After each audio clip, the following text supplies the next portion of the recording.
तुम्ही एका विशिष्ट दिवशी भांडी खरेदी करायला जाता आणि म्हणताय की हे धार्मिक काम आहे. करता की नाही? तुम्ही सोनं खरेदी करायला जात आहात आणि म्हणताय की हे धार्मिक काम आहे. करता की नाही? आणि त्या गोष्टीला तर आपण अजून स्पर्शसुद्धा केला नाही की बकरा, मेंढी आणि उंटाची मान कापली जाते आणि म्हटलं जातं की हे धार्मिक काम आहे. त्या गोष्टीला तर आपण अजून शिवलो सुद्धा नाही. आणि धर्माच्या नावावर काय काय होतं. कांदा लसूण खात नाही. हां, तुम्ही वेटरला म्हणताय की इकडे ये, माझ्यासाठी दही वडे आण, एक्स्ट्रा चीज घालून, पण त्यात कांदा लसूण नसावा. मी वैष्णव आहे ना. ही तुमच्या मते धार्मिक कामं आहेत आणि यासोबत एका श्वासात तुम्ही गीतेचा श्लोक सुद्धा म्हणून दाखवता. तो सुद्धा धर्म आहे. हे कसलं विखुरलेलं धार्मिक जग आहे. आणि अजून बरंच काही असतं. तुम्हाला माहिती आहे? सांगा. कावळा तो सुद्धा धार्मिक झाला.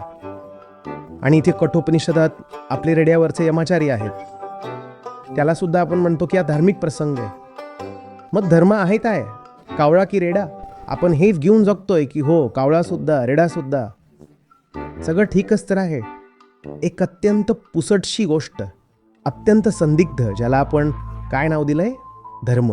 कुंडली आणि ज्योतिष या सगळ्यांना तुम्हाला धर्म मानायचं असेल तर नक्कीच मानू शकता, पण मग स्पष्ट बोला की गीतेचा धर्माशी काही संबंध नाही. कारण या दोन्ही गोष्टी तुम्ही एकाच वेळी कशा काय चालवू शकता हे सांगा. एकाच वेळी कसं? आणि इथे 2 नाही तर 100 गोष्टी आहेत पूर्णपणे विखुरलेल्या आणि त्या सगळ्या एकाच वेळी चालू आहेत आणि सगळ्यांना नाव दिलं धर्माचं. आपल्यात हे धाडस काय येत नाही की उघडपणे बोलावं की हे जे तुम्ही करत आहात हा अधर्म आहे. हे जे तुम्ही सर्वात मोठे आस्तिक बनून फिरताय ना, तुम्हीच सर्वात मोठे नास्तिक आहात आणि तुम्हीच धर्म उद्ध्वस्त केलाय. आपल्यात हे धाडस काय येत नाही?